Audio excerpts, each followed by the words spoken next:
4월 14일 수요일 아침 일기. 오늘은 엄청 맑은 날이네요. 오늘도 너무 추워서 깼어요. 한 새벽 4시 반쯤. 이 통유리 집이 보기에는 엄청 좋은데 외풍이 장난이 아니네요. 낮에는 통닭구이 될 것 같고요. 밤에는 얼어 죽을 것 같아요. 어제 난방을 켜고 자는 거를 깜빡해서 온도를 봤더니 18도더라고요. 으슬으슬 추워가지고 깼는데 뭐 어쩌다 보니 새벽형 인간, 요즘 유행하는 미라클 모닝 하는 사람들처럼 본의 아니게 어쩌다 보니 미라클 모닝을 하고 있습니다. 오늘은 그냥 이런 주제에 대해서 얘기를 하고 싶네요. 남의 떡이 커 보인다.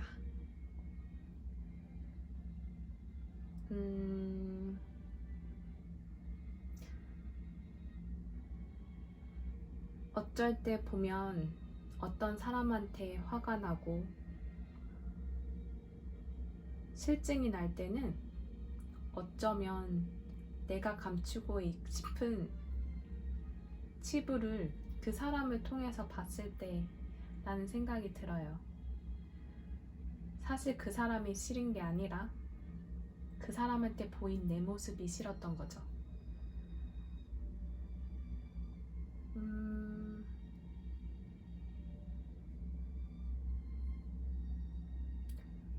제가 한국에 와서 제일 많이 느꼈던 것 중에 하나는 이 말을 많이 들을 때였어요.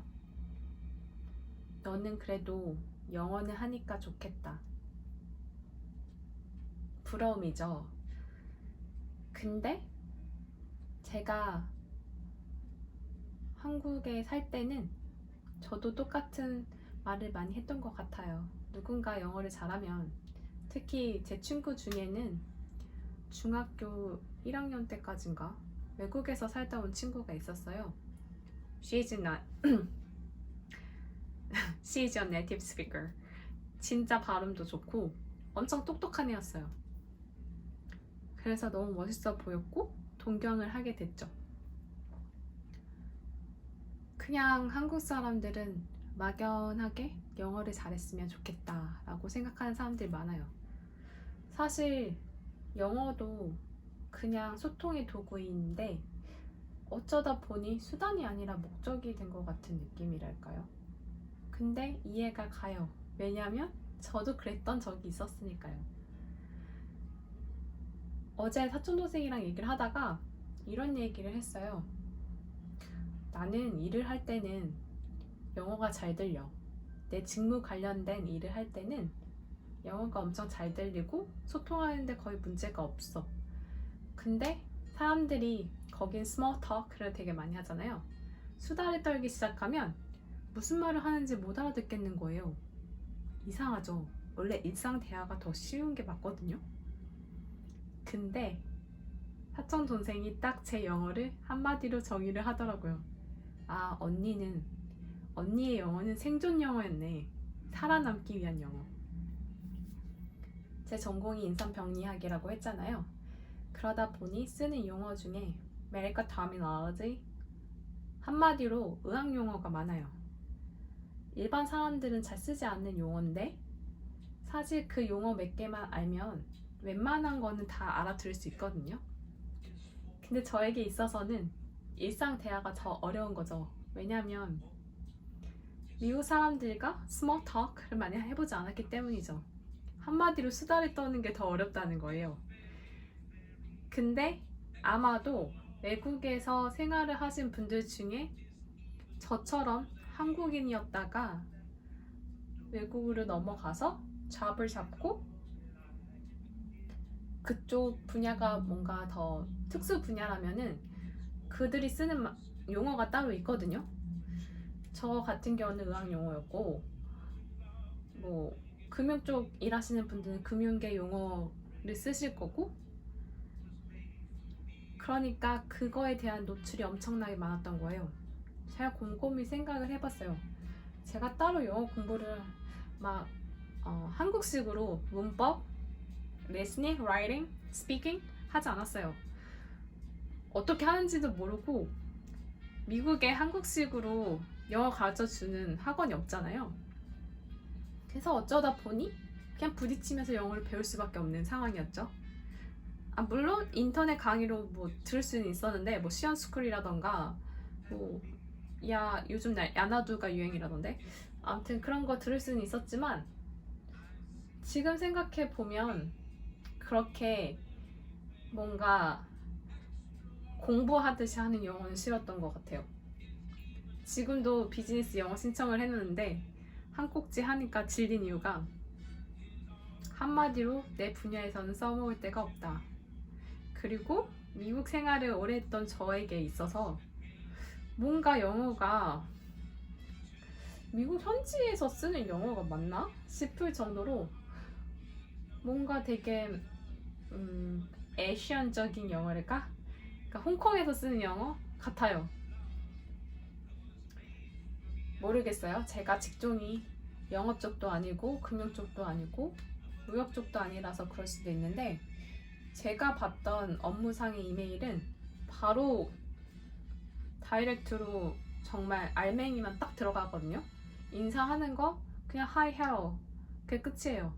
hi hello somebody blah blah 그리고 나는 이래서 보내. 근데 물론 제가 매니저급도 아니었고 완전 제 사원이었기 때문에 그런 이메일을 쓸 일이 별로 없어서 그럴 수도 있어요.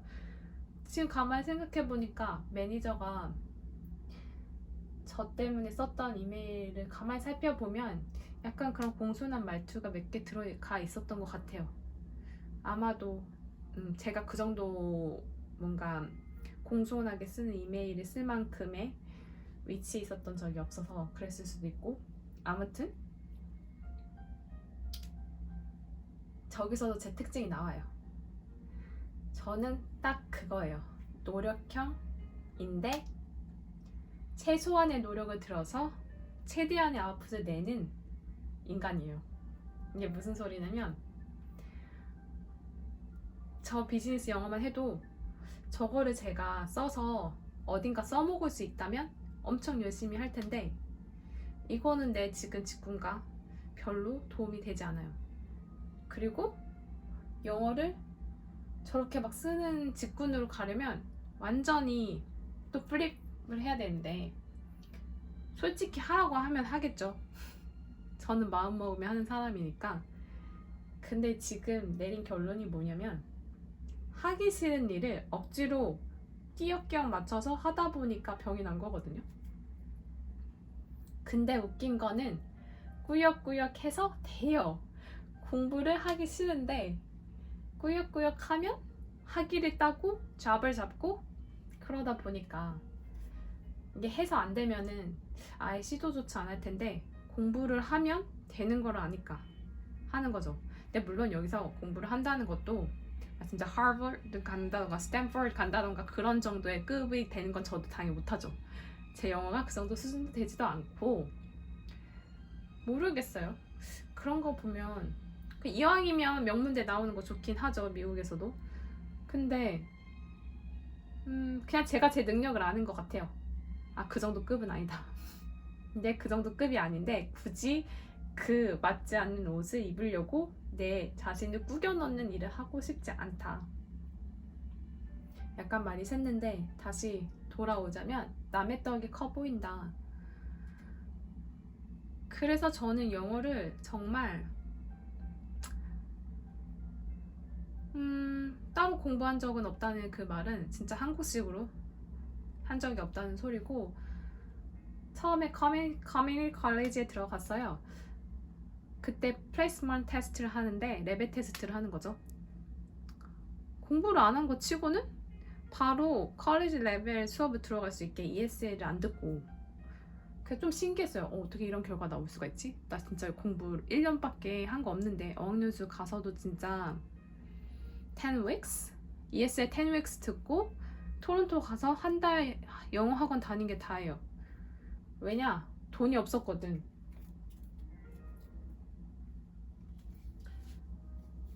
미국 가보신 분들은 알겠지만 학비가 진짜 비싸요.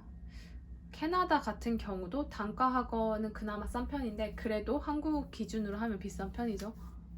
잠시만요.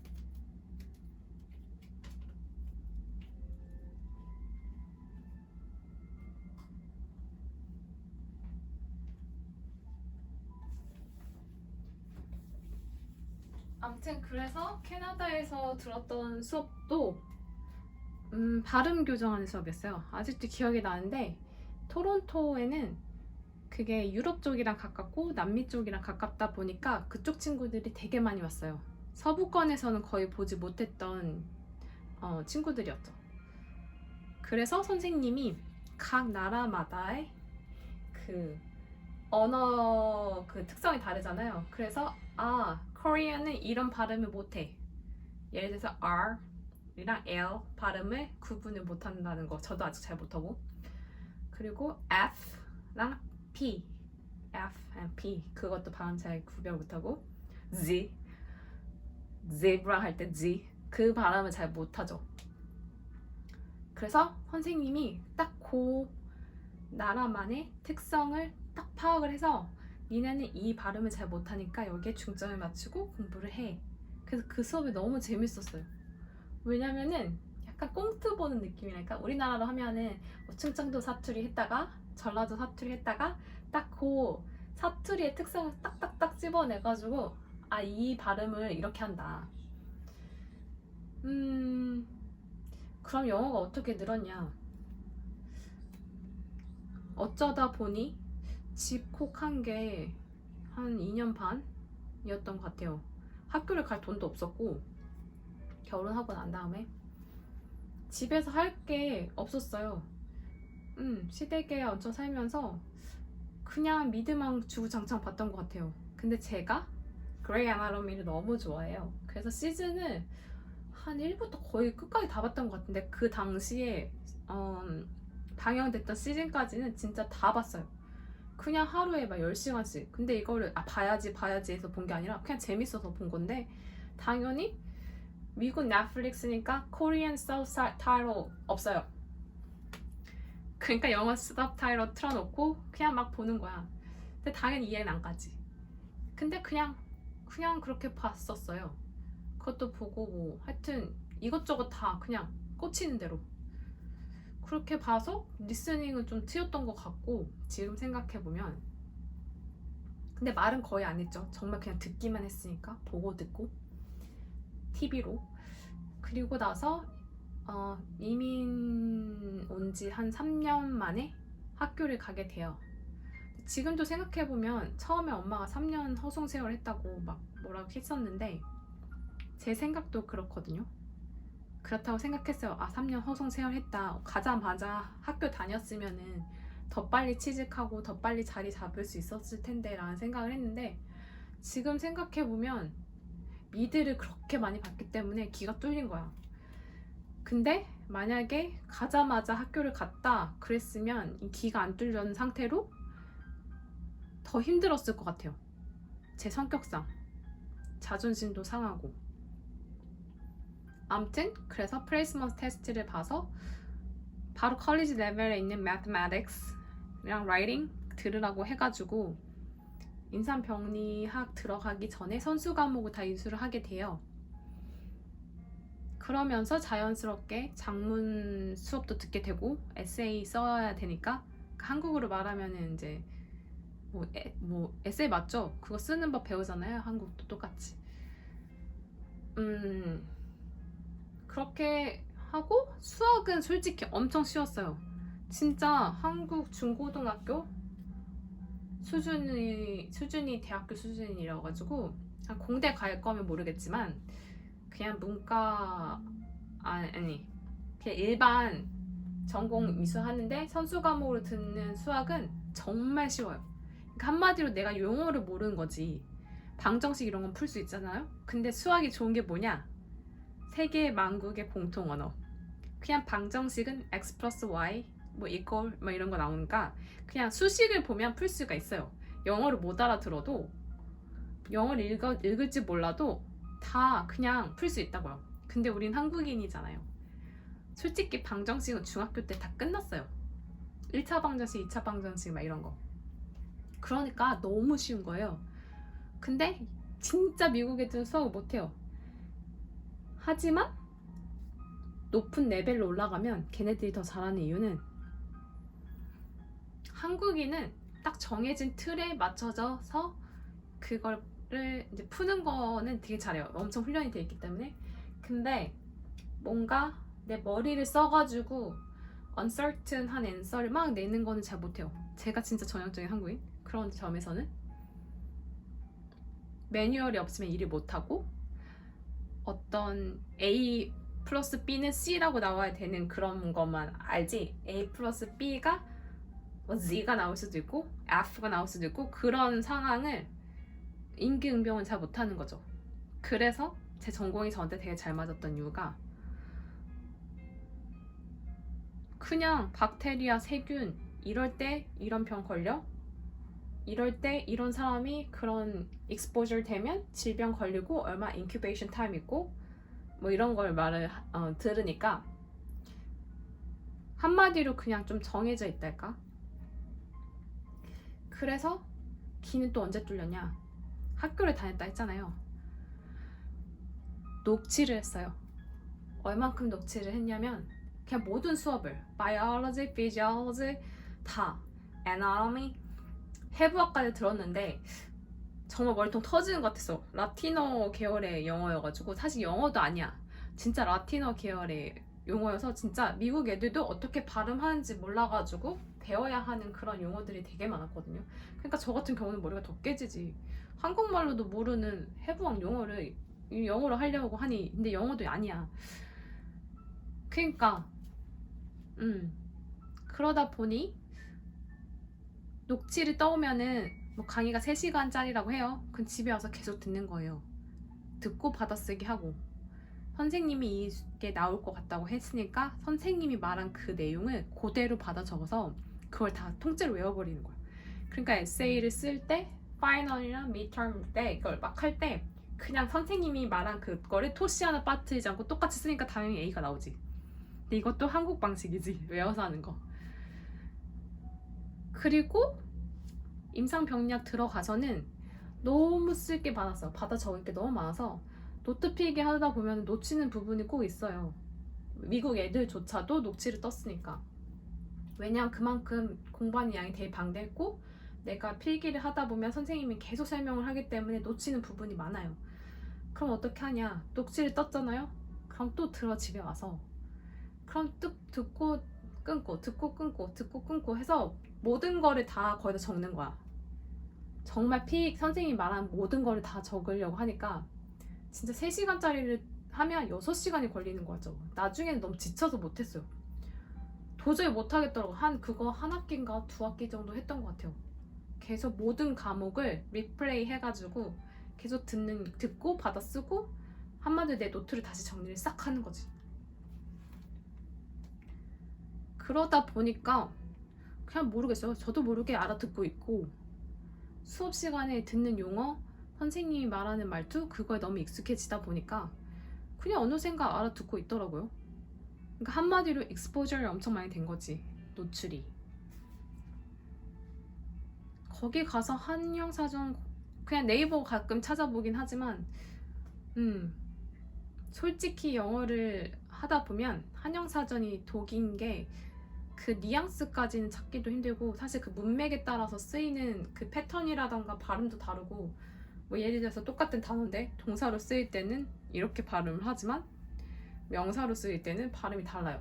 근데 그런 거를 외워서 한 게 아니라 그냥 사람들이 어떻게 말을 하는지 observing을 하는 거죠. 관찰. 그리고 그걸 기억을 했다가 써먹는 거예요. 예를 들어서 24/7이라는 표현이 있어요. 한국말로 하면 항상, 언제나 약간 이런 뜻이거든요. 그걸 외웠냐? 아니, 하루가 몇 시간이죠? 24 hours. 그리고 일주일이 며칠이죠? 7 days. 그래서 24/7. 그러니까 뜻이 항상, 매일매일 약간 그런 뜻이 되는 거죠. 그렇게 이해를 하고 써먹어요. 내 입으로 뱉은다고요. 제가 여기 와서 흑화라는 말도 배웠는데 그 말을 한두 번 써먹으니까 바로 저한테 체화가 됐어요. 언어는 배우면 내 걸로 써먹어야 돼요. 그러니까 말을 해야 돼요. 그러면 체화가 돼요. 그런 식으로 저는 영어를 배웠거든요. 배웠다기보다는 그냥 체득을 한 거예요, 진짜. 그리고 스피킹이 는 거는 확실히 일을 하면서부터인 것 같아요. 학교에서는 일방적으로 수업만 듣거든요, 한국처럼. 왜냐면 제 전공 자체가 약간 토론하고 막 그런 거가 전공이 아니라서 일방적으로 강의를 듣고 뭐 우리가 써봤자 약간 짤막짤막하게 에세이식으로 쓰는 건 거의 없었기 때문에 뭐 써봤자 한 네다섯 줄 정도 앤서 하는 그런 거밖에 없어서 그런 것도 있었고 excuse me 그랬던 것 같아요. 그래서 학교에서 그 전문 용어 임상병리학 관련된 용어들을 하도 많이 듣다 보니까 이게 또 도움이 됐던 게 메디컬 체크업을 할 때 옛날에는 영어가 안 들렸어요. 왜냐 의사들이 쏘는 용어도 거의도 똑같아. 일반 사람들이 쓰는 용어로 말을 풀어서 하려고 하는 의사도 있지만 아무래도 그렇게 배웠고 그렇게 쓰다 보니까 자기도 모르게 그런 용어로 말을 하게 돼요. 그러니까 뭐 예를 들면은 한국말로는 역력성 신도염 그거를 그냥 일반 사람들이 말할 땐 I have a acid reflux 라던가 I have a heartburn 이렇게 말을 하는데 걔네들이 병명으로 쓸 때는 GERD 라고 쓰거든요. 그건 발음 어떻게 하는지 모르겠어. 나도 많이 안 써봤으니까. 그러다 보니까 저는 그 두 가지 용어를 다 아는 거지. 근데 더 약한 거는 후자예요. 후자라는 거는 일반 사람들이 말하는 거. 왜냐면 나는 학교에서 공부를 해서 배운 영어이기 때문에 의사들이 쓰는 용어에 더 익숙하고 일반 사람들이 쓰는 용어는 내가 거기서 살고 부딪히면서 배운 영어가 아니잖아요. 그러다 보니까 그런 쪽이 노출이 낮다 보니까 오히려 일상생활에서 쓰는 영어는 잘 못하겠고 내 일 관련돼서 하는 영어는 잘하는 거죠. 진짜 서바이벌 영어.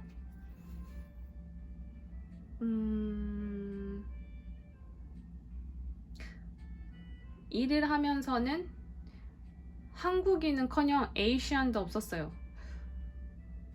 있었어도 베트남 사람들이 많았는데 뭐 그들은 또 그들끼리 뭉쳐 다니니까 자기네들끼리 있을 때는 베트남말 쓰거든요. 뭐 샤락샤락 막 써요.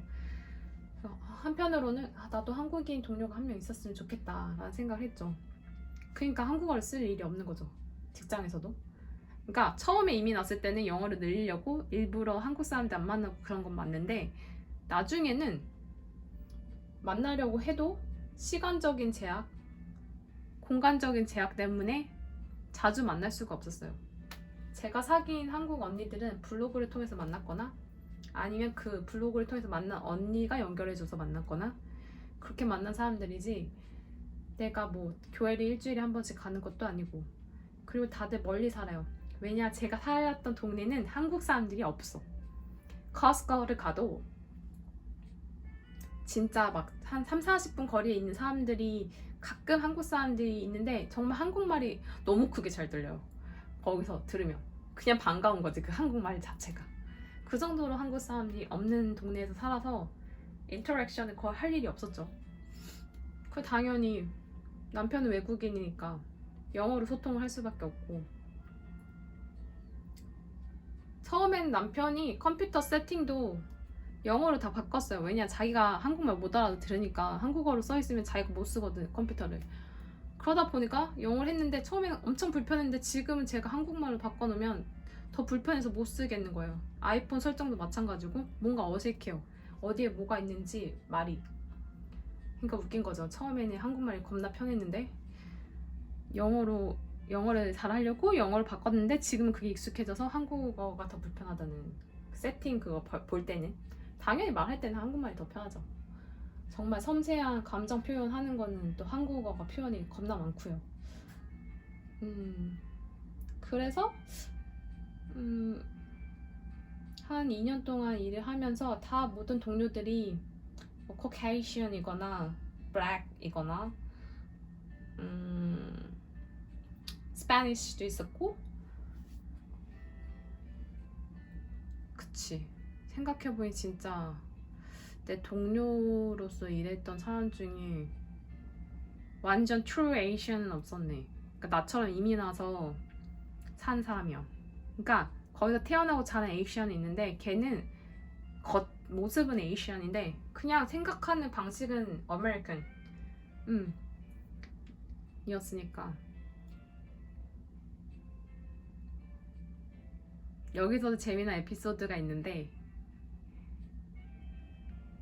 이건 너무 길어지니까 끊어야겠다. 이거 너무 기네요. 암튼 한마디로 요약하면, 다른 사람이 어떤 거를 엄청 잘한다 하면 그 사람은 정말 뼈를 깎는 노력을 했다는 것. 근데 그게 그냥 이루어낸 성취가 아닌데 사람들은 그냥 저 사람은 원래부터 저거를 잘했을 거야 라고 생각하면서 부러워만 하고 끝이라는 거. 보통 사람들은. 저도 그랬던 시절이 있었는데 제가 이만큼 영어를 하게 된 거는 열망이 있었기 때문이죠. 영어를 해야 내가 원하는 삶을 미국에서 주체적으로 살 수가 있겠다. 그걸 너무 극명하게 봤으니까. 그럼 전 이만 가볼게요. 뭔가 말이 너무 흘러가지고. 안녕?